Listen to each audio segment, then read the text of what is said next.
Assalamualaikum warahmatullahi wait. Assalamualaikum warahmatullahi wabarakatuh. Di sini saya akan mendemokan hasil project yang saya telah dikerjakan, yaitu tentang pengembangan prototype sistem SSO berbasis OpenID Connect dengan implementasi role based access.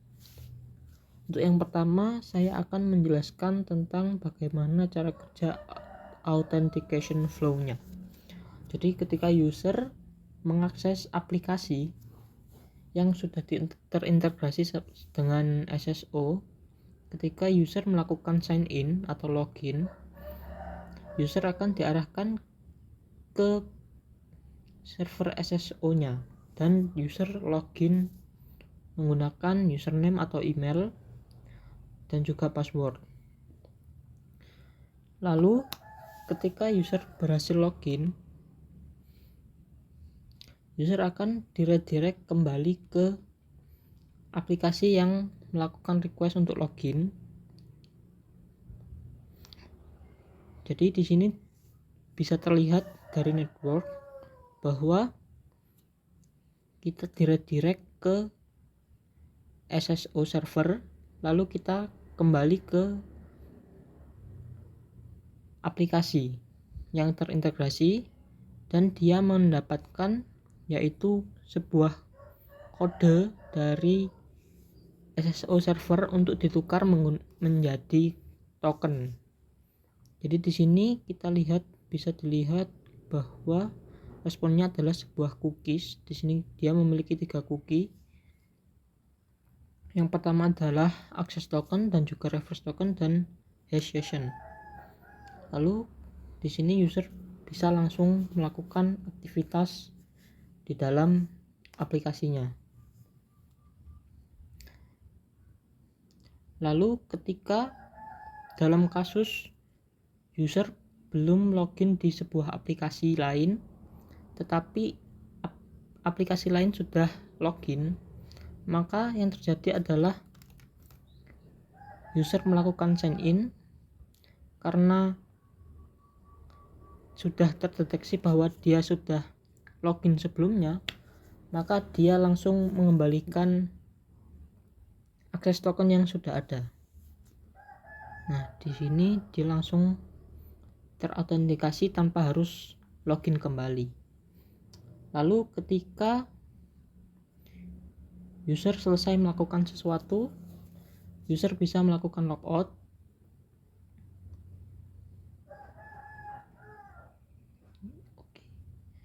Nah, dalam proses logout ini yang terjadi adalah cookie-nya dihapus, lalu melakukan request ke SSO server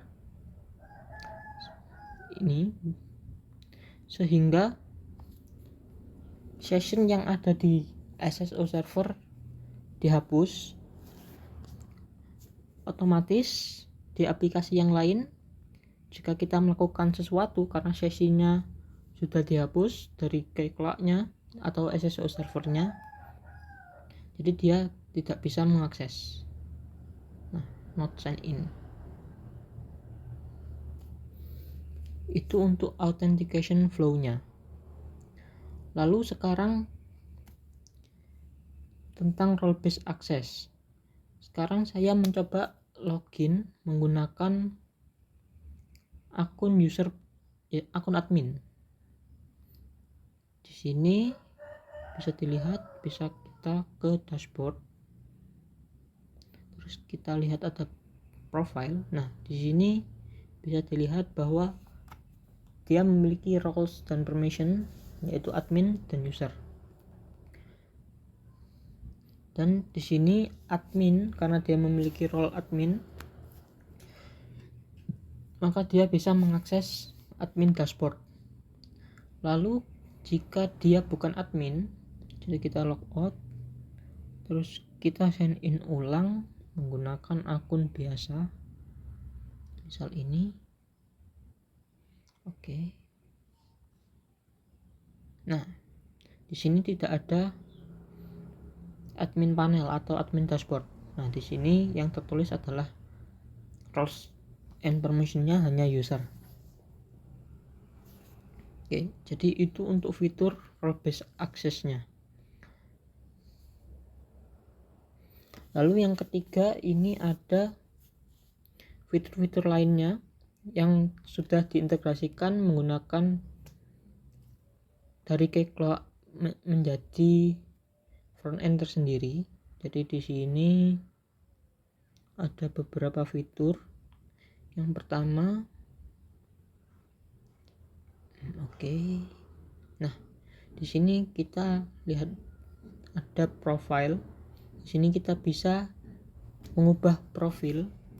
Untuk dalam kasus ini kita hanya bisa mengubah first name dan last name aja. Lalu kita juga bisa untuk memverify email. Terus lalu kita bisa juga untuk memanage session yang aktif dari semua yang aktif dari akun ini. Jadi kita bisa mengelola, misal ketika saya login di 2 device yang berbeda, saya bisa mengelogoutkan akun saya dari device yang lain begitu. Lalu yang ketiga, ini ada credential dan authentication. Di sini saya menerapkan ada multifaktor authentication. Di sini untuk metodenya saya menggunakan TOTP atau autentikator. Jadi user bisa menggunakan ini untuk keamanan lebih lanjut. Oke, selain itu saya juga mengintegrasikan admin panel sebagai user management. Jadi di sini bisa manage user di luar dari SSO servernya menggunakan API. Jadi di sini kita bisa melihat detail user. Lalu kita bisa disable account. Terus kita bisa juga ngelogoutkan dari sessionnya. Lalu kita juga bisa melakukan reset password terhadap user tersebut, dan kita juga bisa melakukan delete user. Untuk edit usernya di sini hanya bisa mengubah first name dan last name. Oke, seperti itu.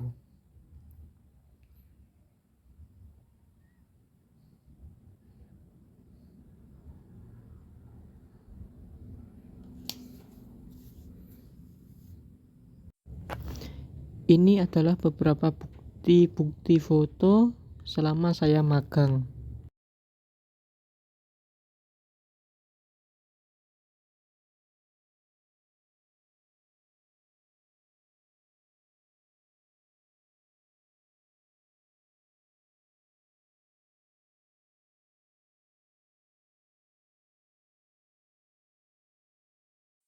Lalu pelajaran yang saya pelajari selama kegiatan magang, yang pertama dari sisi technical skill dan knowledge. Yang pertama ada back-end development yang real dan kompleks, di mana saya bekerja dengan code base yang besar dan kompleks yang sangat berbeda dengan proyek akademik yang dimulai dari nol.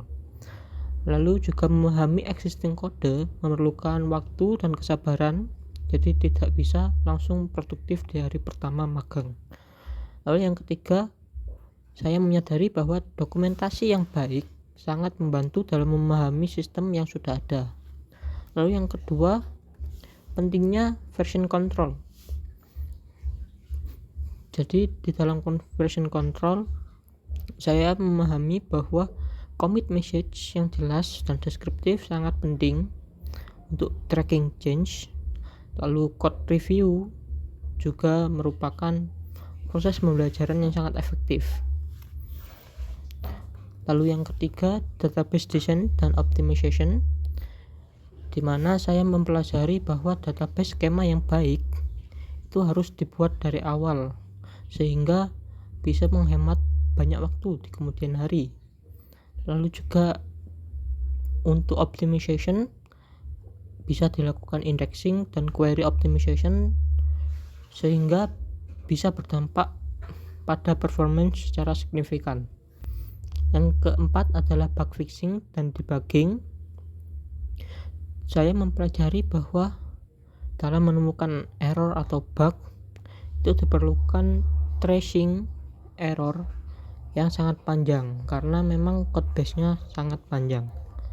Oke, lalu dari sisi soft skills dan professional development, yang pertama hal yang saya pelajari adalah komunikasi dalam tim, dimana saat saya magang di sana ada kegiatan yang namanya daily stand up, dimana kita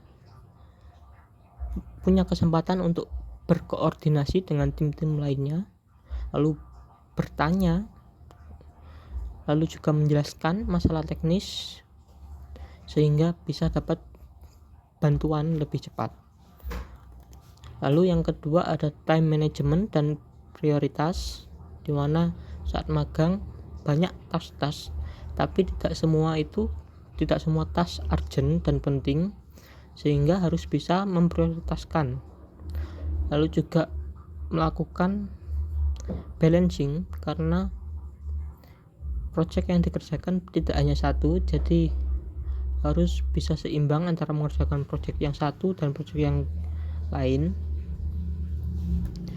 Lalu yang ketiga adalah adaptasi dengan lingkungan profesional, di mana saya mempelajari bahwa tentang budaya kerja di industri yang berbeda dengan lingkungan kampus. Lalu deadline di dunia kerja lebih strict daripada di dunia kampus karena memang memiliki konsekuensi yang nyata. Lalu yang keempat, collaborative work atau kolaborasi, di mana saya mempelajari bahwa software development itu bukan solo activity, jadi dia adalah tim. Jadi sesama antar developer itu perlu sebuah komunikasi yang baik serta kolaborasi yang baik. Terima kasih.